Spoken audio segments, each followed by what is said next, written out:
Hello, and welcome back to another episode of the Thriving Therapreneur podcast. I'm with Tatiana today. We run in the same circle here in South Florida. We kind of got connected through the NLP spirituality crew, which is amazing. And Tatiana has actually been through the Therapist to Coach Accelerator herself. She has a successful coaching business. And naturally, she became the mindset coach for all of the clients inside Therapist to Coach Accelerator. She is a master NLP practitioner. I'm going to let you just introduce yourself, Tatiana, because you do so much. You have so many credibility bombs. I don't want to botch it. And then today's episode is all going to be about really shedding light on the limiting beliefs that therapists can have even prior to starting your coaching business, but more importantly, once you're in the thick of it. Mindset is 80% of our business. And actually, when I created the Therapist to Coach Accelerator, I didn't even have a mindset call. So I was in the position where I was doing all of mindset work myself. And I was taking all of these business coaching programs, and I was so hungry for strategy. And coaches kept feeding me a lot of mindset. And I was like, okay, I'm a meat and potatoes girl. Give me my freaking checklist. Tell me what I need to do. Step one, step two. And that's very much how I teach. But I did recognize very early on the need for continuous mindset work, knowing it's such a huge part of our business. So I can't thank you enough for supporting all of the clients inside Therapist to Coach Accelerator, because it makes a world of difference. So welcome, Tatiana. Please introduce yourself. Yeah, it's been such an honor to be a part of it, and just to watch not only you grow this business and impact, but all the women inside. And I love it so much. But hi everyone, my name is Tatiana, and so I'm a mindset coach. My background is in NLP. I'm an NLP master mindset coach. I'm a trauma informed breathwork facilitator. I could label all the things I've learned and done, but I really am here just to help women step into their power and really claim the life that they desire in career and purpose and relationships. So I do it in a few different ways, but mindset, I'm obsessed with the subconscious mind. I'm obsessed with changing the labels, the identities, the behaviors, the beliefs that are holding you back from stepping into your true power, because entrepreneurship is no joke. I tell everybody, get ready, because this is about to be the biggest personal development journey you will ever go on. And even if you're a therapist and you know everything intellectually, doesn't mean you know it all.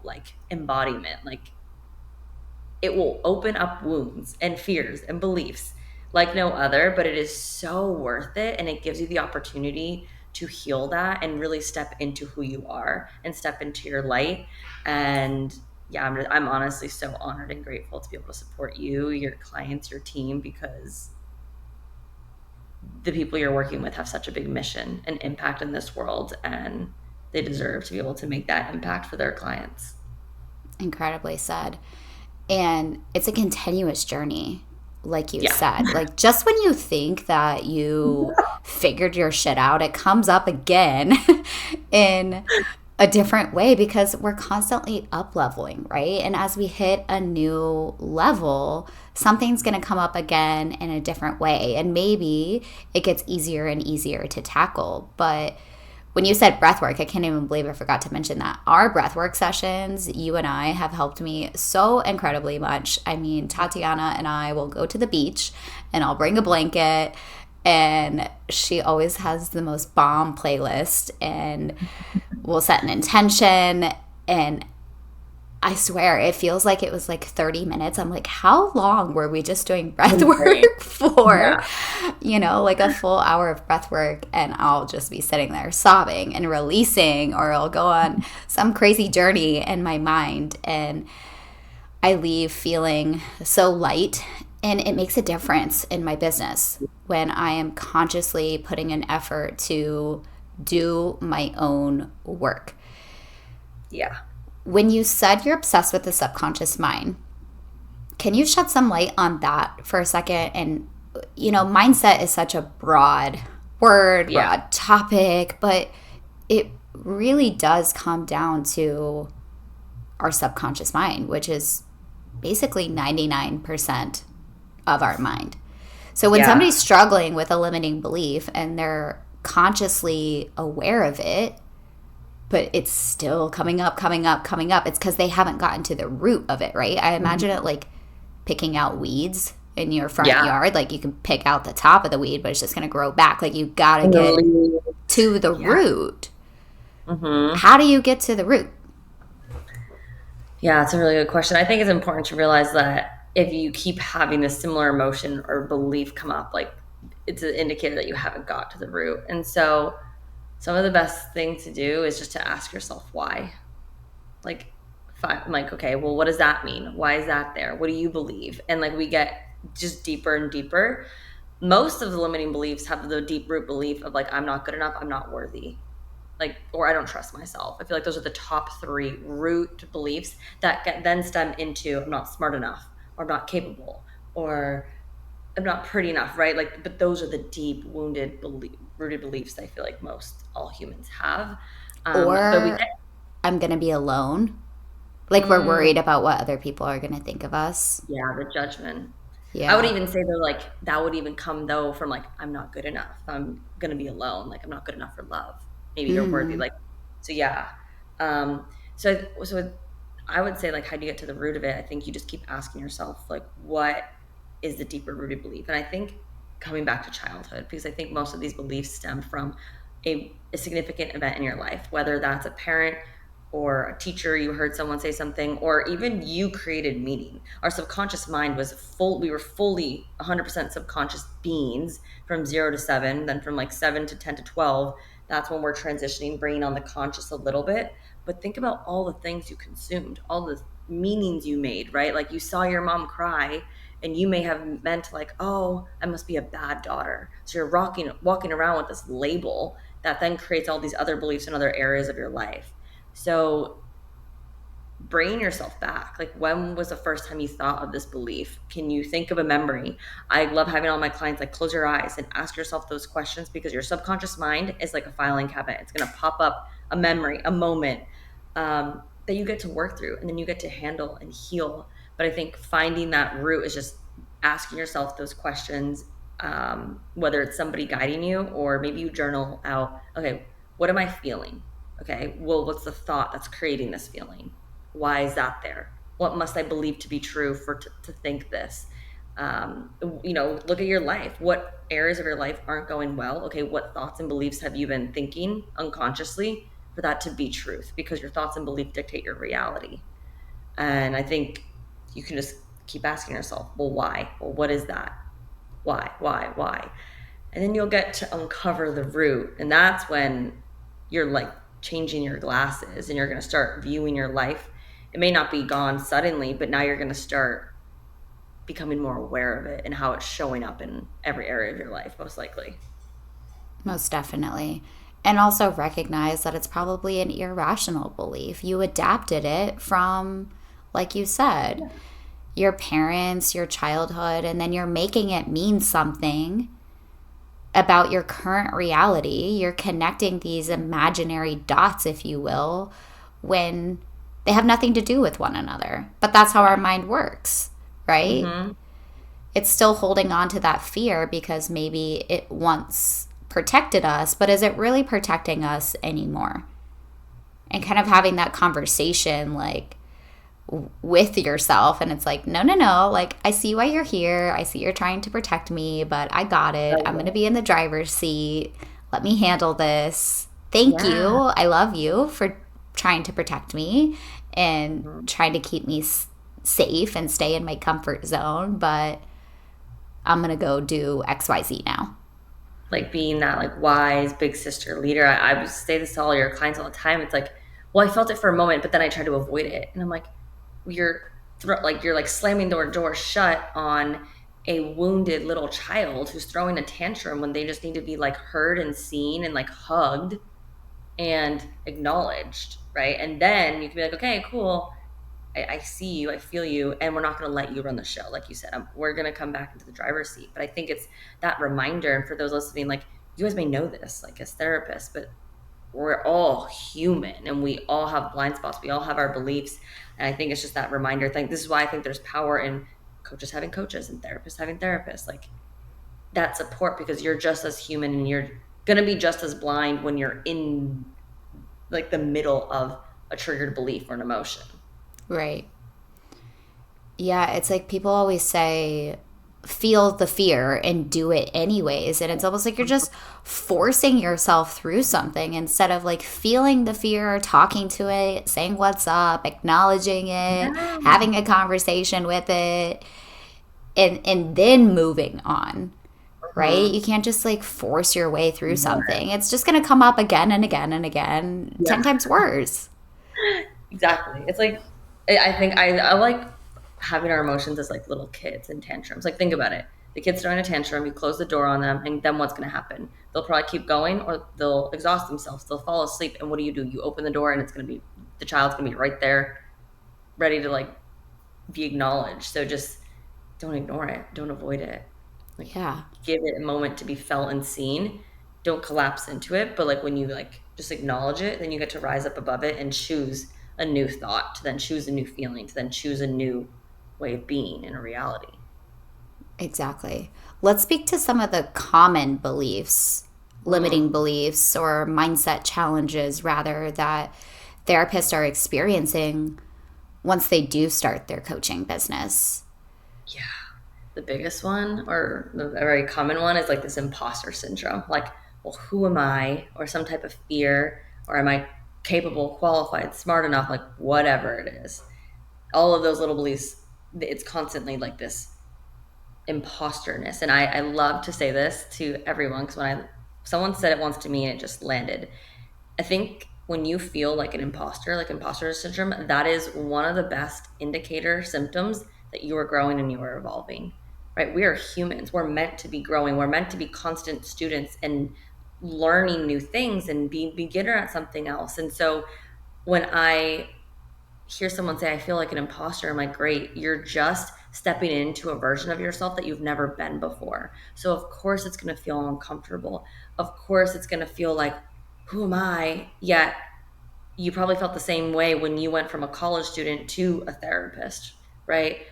You probably felt like, this feels uncomfortable. I've never been this version of me before. But guess what? You acclimate, and that becomes your new normal. It's like, I say it as like a thermostat example. You're just changing your temperature, but eventually you get accustomed to it. And so instead of seeing this feeling or these beliefs of like the feeling of imposter syndrome of as a bad thing, see it as you're on the right path. You're pushing your limits. You are growing. You're stepping into a new version of yourself. And so then with that, knowing that, can you view these beliefs in a different way and say, of course I'm capable of this. If I've done 4 years of schooling and whatever years of therapy, of course I can do this. It's just a little shift. It's just a pivot. I'm just expanding as a person and in my career. Am I smart enough? Of course I'm smart enough, right? I think then you get to give yourself that grace and compassion of like that feeling of fraud or just, it's meant to be there because you've never been this person before. It's like walking in a new pair of heels. You're going to walk a little awkwardly because you haven't worn them ever before, right? I just know when I tell your clients that, like, they're like, oh, that makes me feel so much better. Because I'm like, of course you're it's like, how are you supposed to feel like this is normal yet if you've never been this version of you? Yeah, it's stepping into a new identity. And a beautiful reframe, by the way. And it's so funny too, because we're such academic people and we are lifelong learners. I mean, we went to school, we have a master's degree, we have a license, some have doctorate degrees, you have certifications, every letter of the alphabet. So we're in this mindset of constantly wanting and almost like feeling like we need to know more, which leaves us with this ever evolving, we don't know enough, which it can be both and. Like, we can constantly be learning and evolving and also simultaneously know enough to lead the people who are maybe 10% behind us. And I have absolutely gotten caught up in this Mm-hmm. myself. And it almost comes Me like too. from the fear of success, where you kind of self sabotage and you're like, well, I'm just going to take this certification first. And then I'm going to take this certification. And Mm-hmm. once I do get these Then, certifications, well, and then I'll be good enough to mhm, finally go create my course or launch my coaching yeah. business or whatever the case is. And you get No, yeah. stuck. Oh, do we pause? There we go. Yeah. No, it's that not enoughness. And then I actually had a conversation yesterday about it. It's like, well, when is it going to be enough?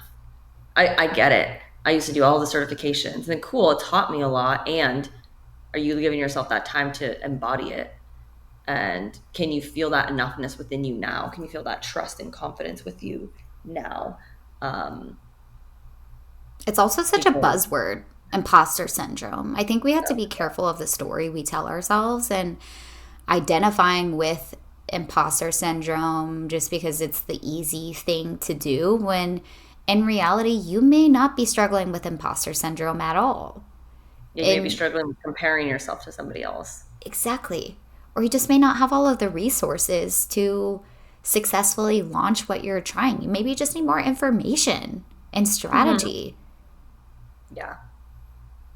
Or even like embodiment. That's like the one thing I've noticed, at least in my experience with the coaching field.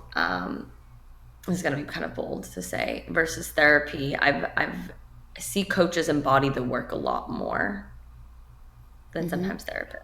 And I say this kindly, but I have had therapists and mental health counselors be like, well, I tell my clients to do this, but I don't do it myself. And I'm like, Hmm. whoa. You gotta, so then that's where that could be a root of why you're feeling this way because you're not walking the walk, Right. right? I'm not saying all coaches embody the work. I've just found the percentage working both with now therapists and coaches, at least the coaching programs I've gotten, it's like, no, you got to do the work in yourself first before then you're even able to teach the principles to somebody else. In my personal like experiences in my bubble, um, but I think if you look at that and see how this entrepreneurship journey could be an opportunity for you to go within to work on yourself, then you're going to be able to heal that enoughness, and then you're going to be able to find the resources that you need to then not constantly feel like this imposter because now you're embodying the work that you're teaching. And again, it's not all therapists, but I have heard many say that. And I was like, that can also be a route too, because then you're telling somebody something that you don't do yourself. And there's like Exactly. this famous like story with Buddha. I think it's Buddha. And I tell a woman this too. I'm like, this mother brought her son to him and was like, tell him to stop eating sugar. It's not good. And he's like, okay, come back in like a week or so. Comes back in a week or so, talks to his son, and he's like, stop eating sugar. She's like, why couldn't you just say that the first time we were here? He's like, because I can't tell you to do something I haven't done myself. Hmm. And it's like, it's all that. You don't have to go through everything that you're here to support your clients with, but can you just embody the work? So there's a difference in feeling. And so I feel like that is a big, not big, but another reason why people may feel that impostery or like not enoughness feeling because they may know truthfully they're not uh, doing what they're telling their clients to do themselves. Right. Or even if they are doing it, sometimes, I mean, we're so brainwashed to not self disclose, and our Mm, story is not important. yeah. And it can sometimes be difficult to step into this new identity and show up unapologetically and really like shout to the rooftops, embody this work when we feel like it's quote unquote wrong to do Yeah. so.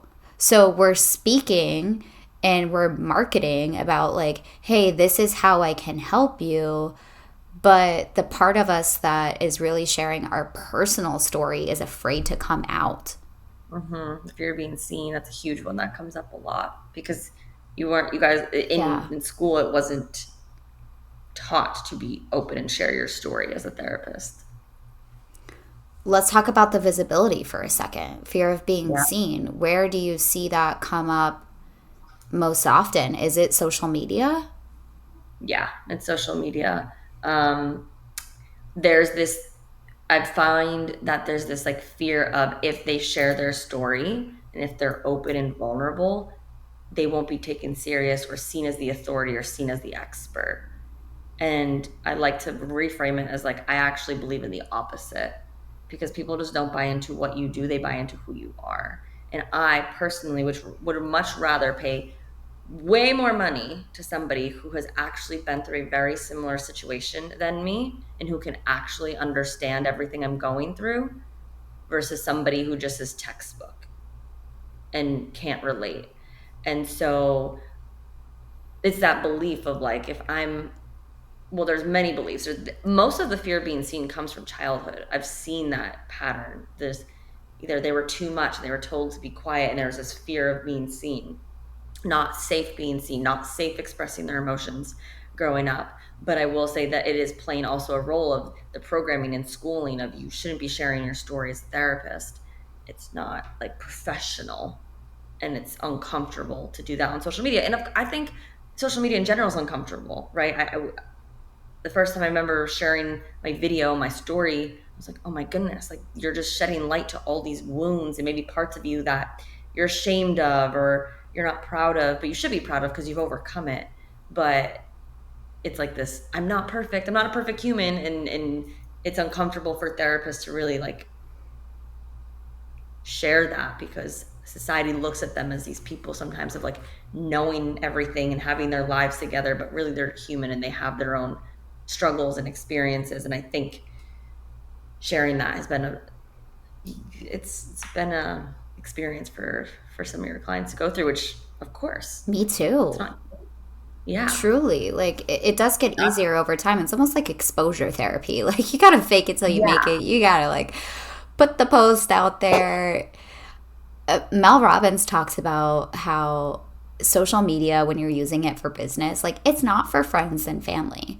Social Yeah, no. media is an outlet and a portal to reach your ideal clients who you're meant to transform their lives.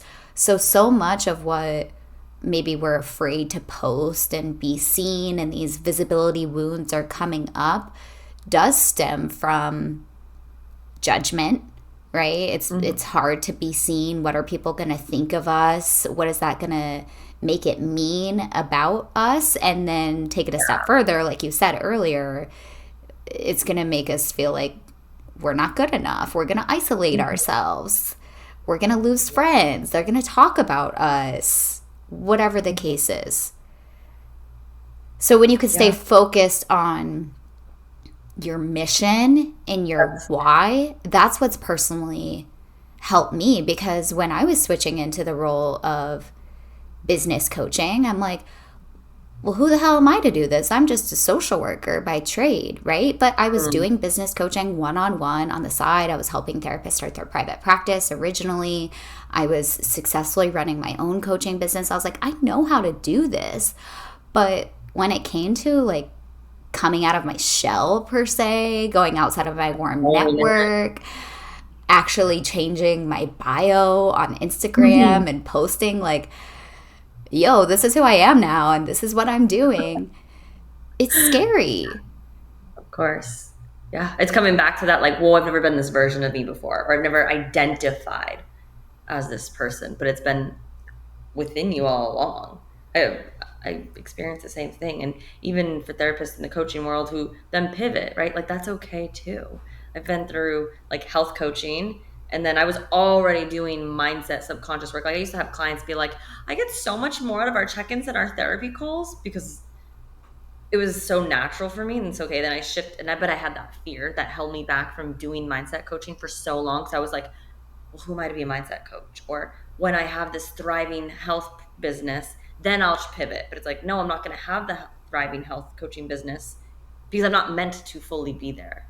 And so, okay, then you pivot there. And then you watched me pivot, not pivot, but add on the relationship portion of my coaching. And that was huge and open and scary to share that side of me of, I went through a public breakup. We got back together. We were engaged. We're getting married in 4 months now as we record this.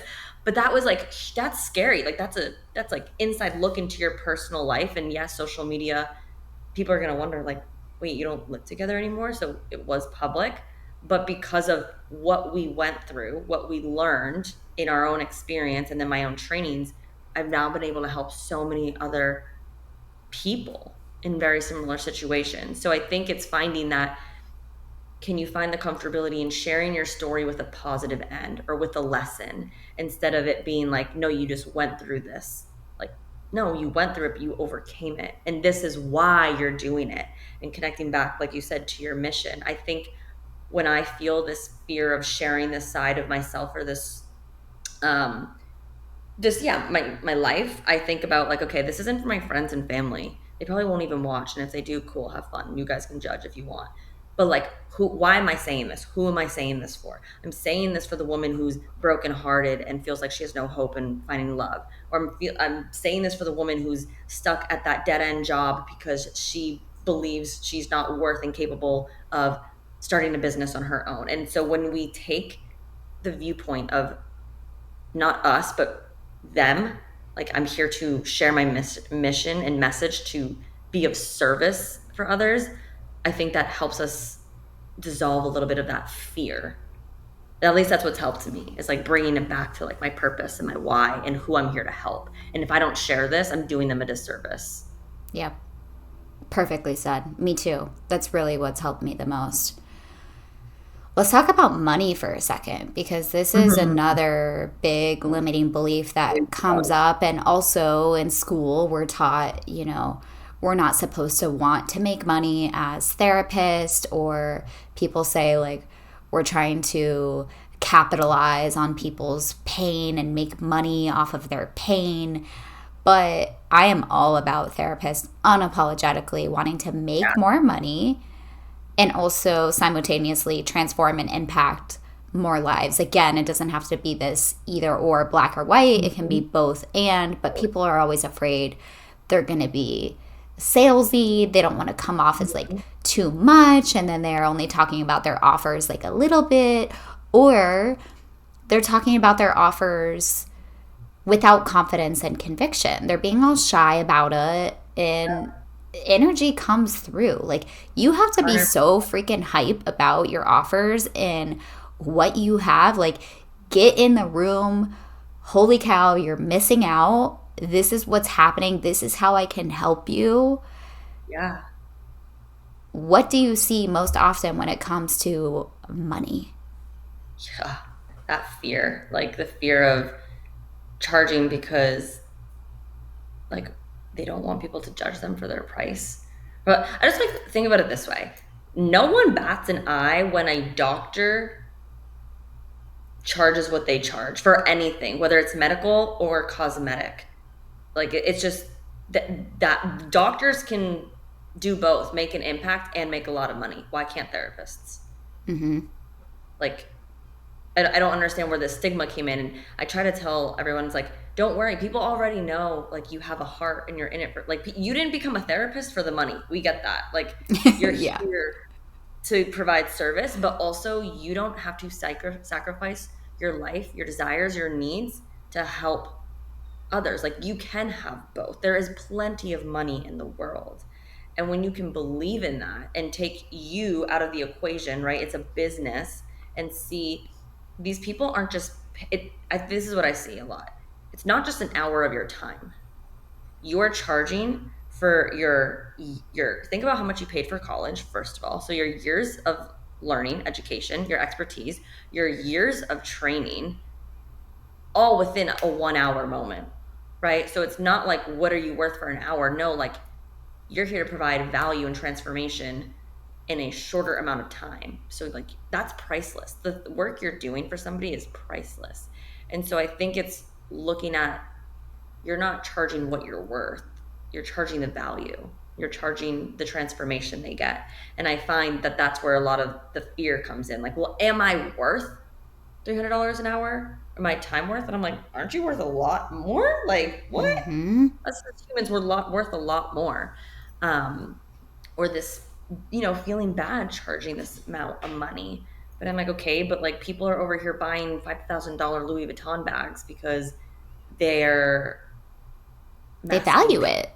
Yeah, they value it, but some people are doing it as a mask and a pain way, right? So it's like True. the money is there, People will prioritize their money, and we can't project our own limiting beliefs around money. This is something I did for so long onto our clients. I share the story where I this was a couple years back with my money, not my money, a couple of years back in my business, and I had two clients. I shared one price. I shared the same price to both clients. One came back being like, "Oh my god, that's expensive. I could never afford that." And the other one came back as, "Wait, that's it?" Of course, yeah. Like, let's sign up. When she said, "Of course," that's it, I was like, "Oh my goodness, I undercharged myself." Right? And so realizing like I can't project my own beliefs of what I think this is worth onto somebody else, because the right clients are going to see the worth, because they're the ones in pain. They're the ones seeking your support, your expertise to help them. And the right clients will do whatever it takes, become resourceful. And of course, there's going to be some people that won't, but like you have to stand firm of like, this is going to change your life. And that in itself is priceless. Yeah, you can't put a price tag on it, right? You're quite literally transforming their lives, like you said. But it's also about having this no brainer offer where the perceived value is so much higher than the actual price tag, right? Where they're like, whoa, I'm getting all of this for this. Sign me up. So there is strategy attached to it. But to your point, there's 7 billion people in this world. Somebody's going to pay you. They're actually waiting to pay you. And it's going to feel really good for them to pay you. They're going to be excited to pay you. Yeah. I remember the first time I like charged, this was in my health coaching days. I just saw the video the other day, and I got paid for what I wanted to pay, and I like was like crying. So I was like, oh my gosh, it's there. I'm breaking this belief that people won't pay for this, right? And an old somebody I watch on YouTube, Myron Golden, he's like, your prices shouldn't make your clients smile. They need to make you smile. Because think about this, as therapists, how many times have you walked into a session and you're not excited, you're not energized because you're not getting paid what you need to get paid, right? You're seeing like 10 clients a day just to make ends meet. Like, no, you don't need to be drained.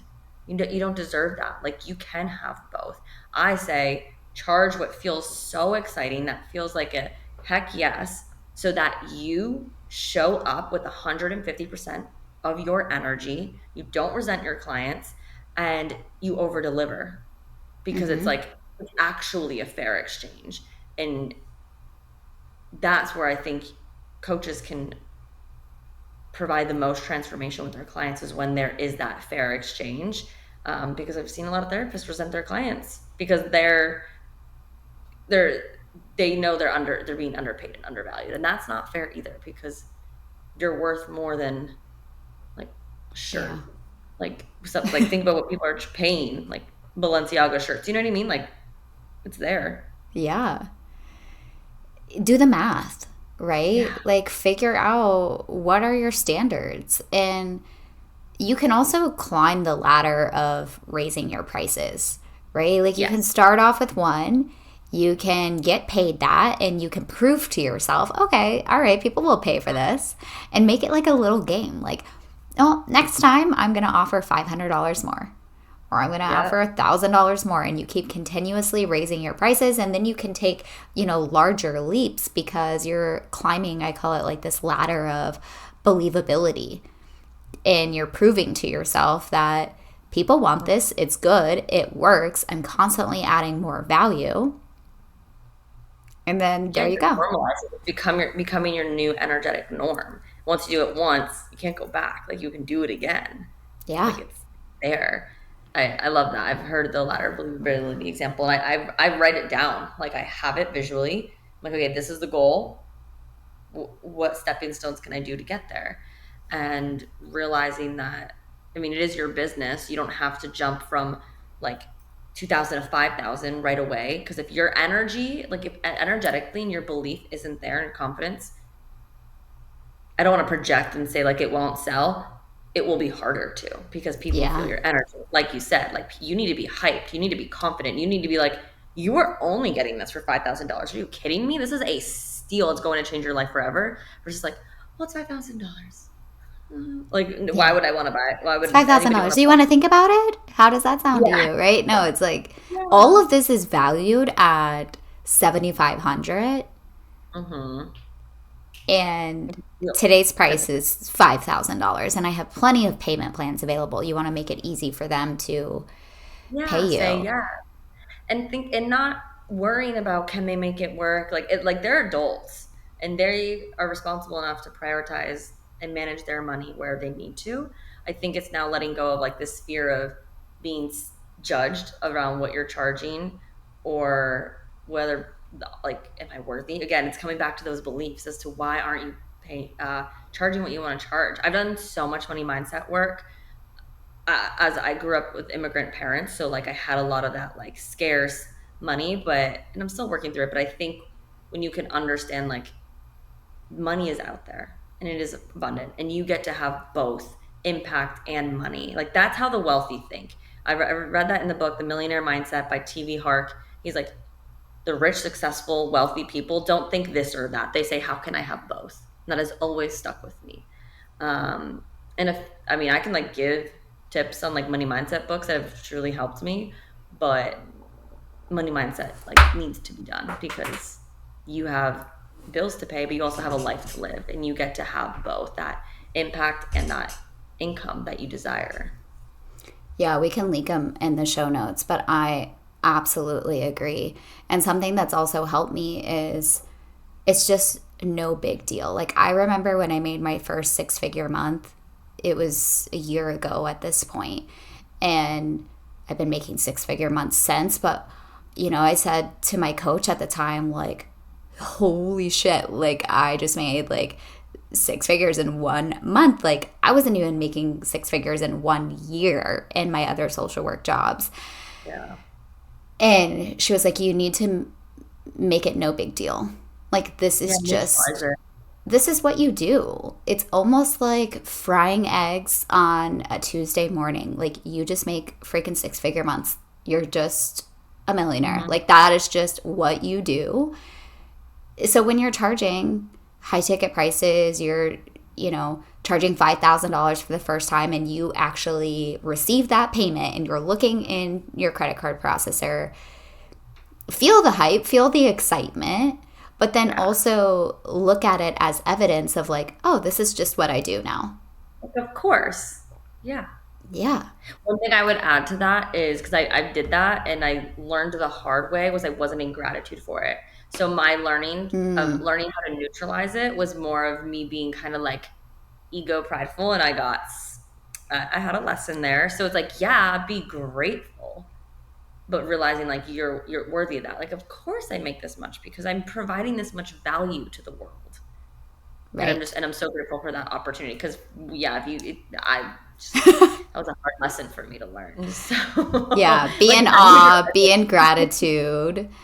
Um, and it's and huge. that's like It's the like, first step of it, right? yeah, Yeah. but then it gets to be your norm. It's like that thermostat again. Like it just, you did it once. It's now you're an energetic match already for that. It's like, I forget who it was. If it was like Alex Hermosi. And I think he has like this story where he's like, yeah, once I was in this like $11 million mansion. Like it was, oh no, like maybe it was Joe Rogan. I don't know. Someone big bought this massive mansion. Oh my goodness. Then a month happens and oh, like this is just my norm. Like, of course, this is my house. Like that, like shiny object syndrome like fades. And so if we don't put like everything on such a high pedestal, it becomes reachable and achievable. And it's like, of course I can have this because like we're meant to have these abundant blessings financially and whatever your heart desires. And so it's like um, finding that. Yeah. I want to talk about the fear, since we're on the money topic, of the money running out.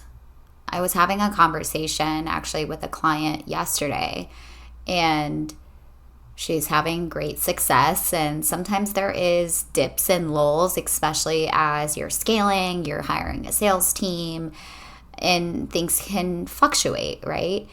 And when you have childhood beliefs or situations that then tie into your current reality, when we know it's not the truth, but like, you have reason to believe that money could run out or you could fall short. It has happened to you in the past, or it has happened to your family. And how do you overcome this fear?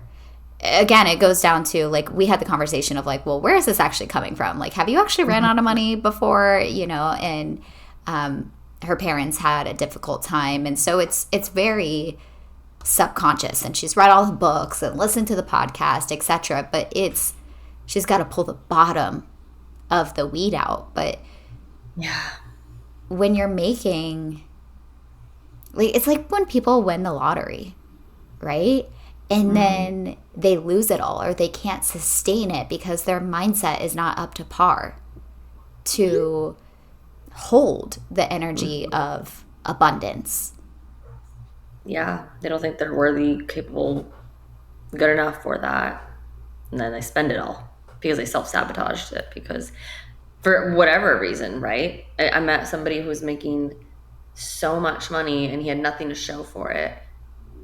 Like, he would pay all his bills, but he didn't have extra. But that's because his mom, like, installed this belief that, like, rich people are greedy, and he didn't want to be greedy. So he would make all this money, but he had nothing to show for it, right? And he could still have the belief of, like, is there going to be enough? Because he was operating that programming. I think I've felt that. I think feeling that fear, for me personally, I would say, like, has it actually ever happened? And then what? Like, if you're here alive, like, you made it through, though, right? Like, it worked out somehow. Not to say it was easy. For me, I always tie back to, like, my faith. I'm like, God's got my back. Like, it's gonna work out, because it's always worked out. I've never been left stranded because I'm still alive here doing something. I've had moments where I've had, like, emptied out my checkings account, and I'm like, I quit my job, and I'm like, wait, how am I going to pay my bills? How am I going to pay for groceries?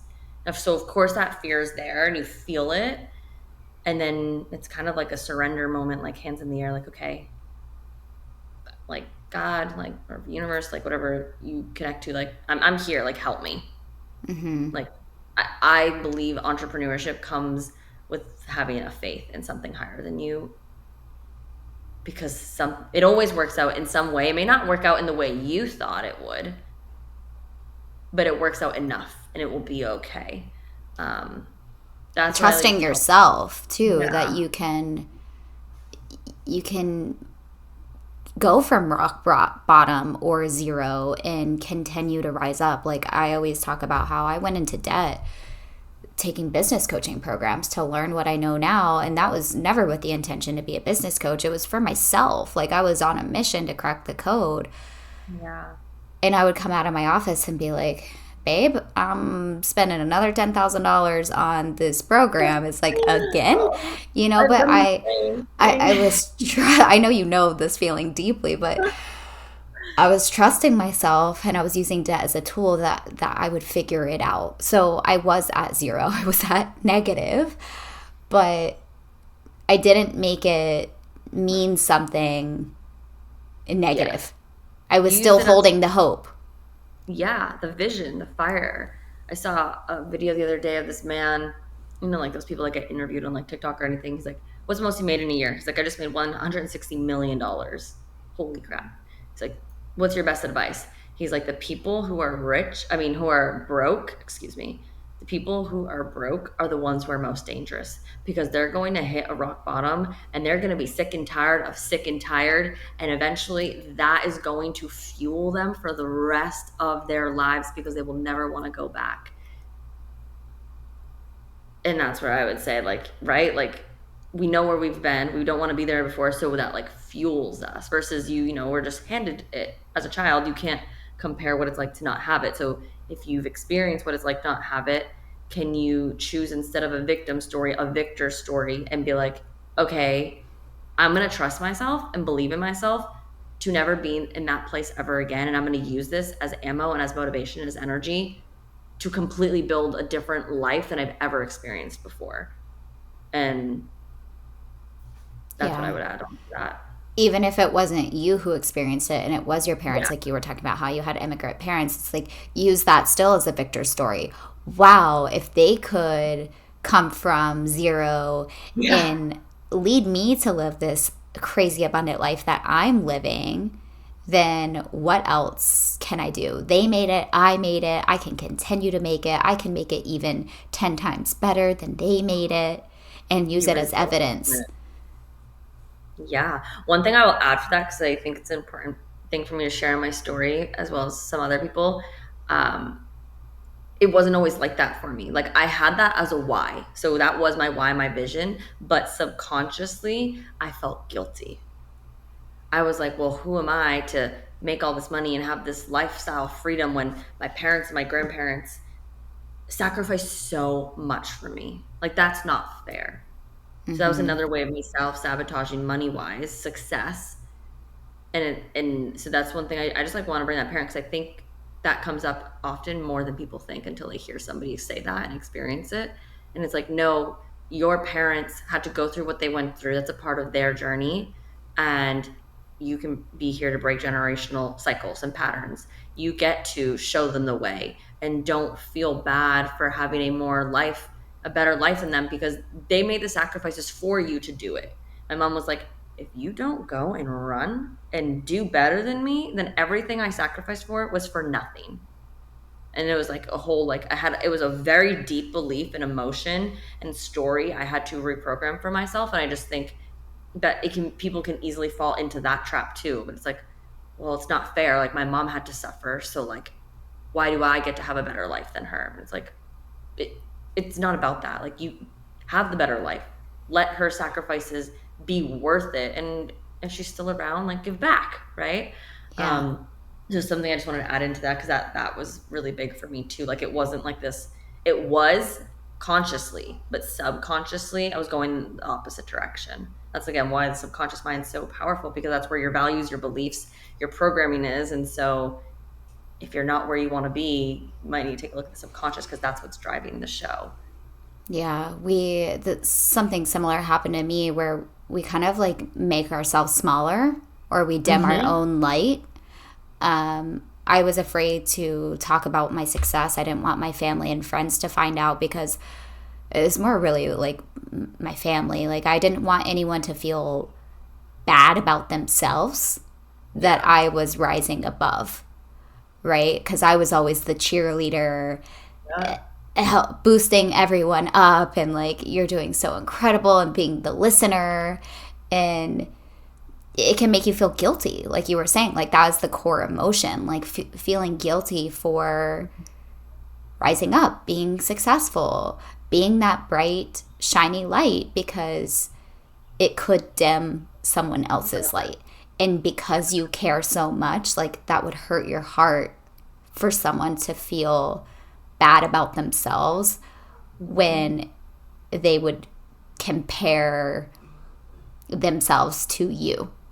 When the reality is, like, that's their own shit, but we care so much about other people, and our hearts really do want to save the world, that we're willing to sacrifice ourselves and our success for other people's feelings. Yeah, when it doesn't have to be that way.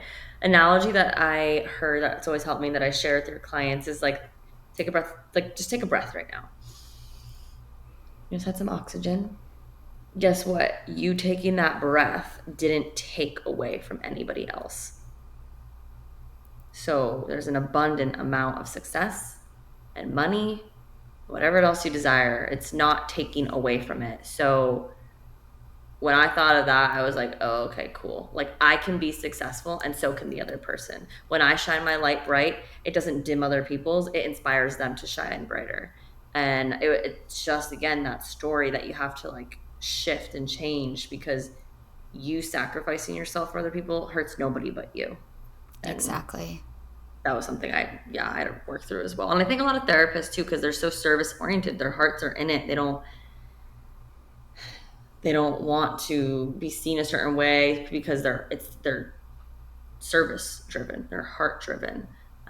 But you get to have both, and that is something you get to work through, because you don't have to live like a paycheck to paycheck just to make an impact.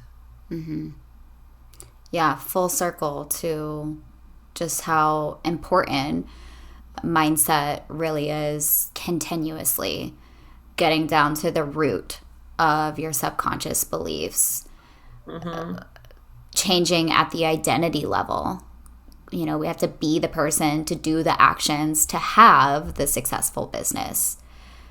Working a ton on our money mindset continuously for everyone. I think this is the most, you know, I asked my clients last week, I don't know if you saw this in the Facebook group, but like, you know, what's been the most helpful for you on this journey? And a constant theme was money mindset, money mindset, money mindset. And you opened up the podcast by talking about entrepreneurship and how you're going to learn so much about yourself. Like, you think you're going on a business journey, and you are, but you're really going on a personal development journey, and money is a big part of that. Huge.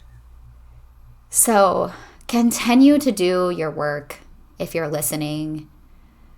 Any last words or advice you have, Tatiana, for anyone who is in the thick of their coaching business, they're struggling, or maybe they're thinking about taking a leap and these limiting beliefs are the one thing that are truly holding them back? Yeah.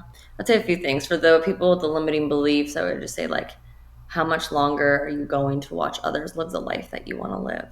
Oof. Right? Like, if others can do it, you can too. And there's so much, like, I don't even know how many billions of people live in this world, right? There's enough room. Cool. You want to work on relationships, and there's already coaches in relationships.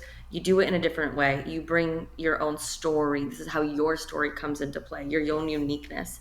But when is enough going to be enough for you? Like, what's that moment where you're going to be like, okay, I'm done feeling sorry for myself, or I'm done comparing, or I'm done coming home miserable. I'm going to make a change in my life. And I get it. I've been there. But like, how much longer is it going to be there for you? Like, isn't it worth taking a leap, investing in yourself, giving it everything you've got, to then be like, I chose to put me first. I chose to build the best life I could. That's what I would say, with love. And let me tell you, it's going to be the best leap you can ever take. And you may not get, this is where I would tie into the second thing. It may not be as easy as you thought it would. It may not come as quick as you think it will be because of everything you see on social media. But at the end of the day, if you have a strong why, it's worth it. But how can you enjoy the journey? I truly say to everybody, there is no destination. The only destination we have is death. Sorry. There's no destination. Every time you hit that goal, financial, client goal, guess what? Your subconscious mind's going to create another goal, because that's what it's here to do, is to think on, like, what's the next thing? So instead of hyper fixating on where you want to be or where you're not at yet, how can you enjoy this journey in life, right? But especially in entrepreneurship. How can you bring more fun, more play, more gratitude, more grace, more compassion, where you can actually enjoy the journey, because there is no true destination. And when I finally made that mindset, I have sticky notes all over my wall, and all your clients know this. Like, I need these reminders. I'm like, how can I make today more fun? How can I make today more enjoyable? Like, I have these questions here, because you can get in this, like, in the thick of it, you can get in your head, but it's like, whoa, life is a journey. We're here in a blink of an eye. It's an experiment. So, like, how can you make it more enjoyable? How can you enjoy the ride more? And I think that will allow you to truly enjoy it, versus have fun. Enjoy the journey. Don't focus on the outcome. Those are the right questions to ask yourself. Someone on Instagram last night was saying, you know, I'm afraid to start my Instagram, Carly, because I'm afraid it's all going to be a waste. And I was like, you're asking yourself the wrong question. You're starting off with the wrong mindset. You're focusing way too much on the outcome. Like, start the Instagram right freaking now. Let it be fun. I'll be your first follower, and enjoy the journey. Yeah. Let go of the expectations and pressures. And if you think, like, you're like, well, it's too late. Like, no, nothing is too late. I had the same thought process, I'll tell you, like, when I joined TikTok. I stopped because I thought it was going to, like, be dead. Was wrong about that. And I was like, well, it's too late. Why start now? And I was like, you know what? I'm just going to show up for fun. Instagram can be for my business. This is going to be for fun. And guess what? that fun blew up. That fun opened up amazing amounts of opportunity because I was having fun. I took the pressure off. And I believe when you're in a state of joy, you become a magnet to your goals and desires because you're enjoying life. And I truly believe like that's what we're here to do as humans, is like to enjoy whatever we're doing here on earth. Like, just can you have fun with it? So yeah, Yeah. it's totally worth it. Just have fun. Have fun. Enjoy the journey. Where can everyone find you so they can soak up all of your beautiful energy and have fun Yeah. and feed off of your momentum? You're such a leader and an inspiration in this space. Thank you. Yeah, my main hangout spots are Instagram, TikTok, and YouTube. So I'm at all three of those. I'm at Tatiana underscore Couto. And then I do have a podcast. I have taken a little bit of a hiatus, but there are like almost 200 episodes that you guys can binge watch and listen to. Lots of interviews with entrepreneurs as well to really keep you in that motivational mindset that I think you would all value. And so that podcast is the Radiant Life Podcast.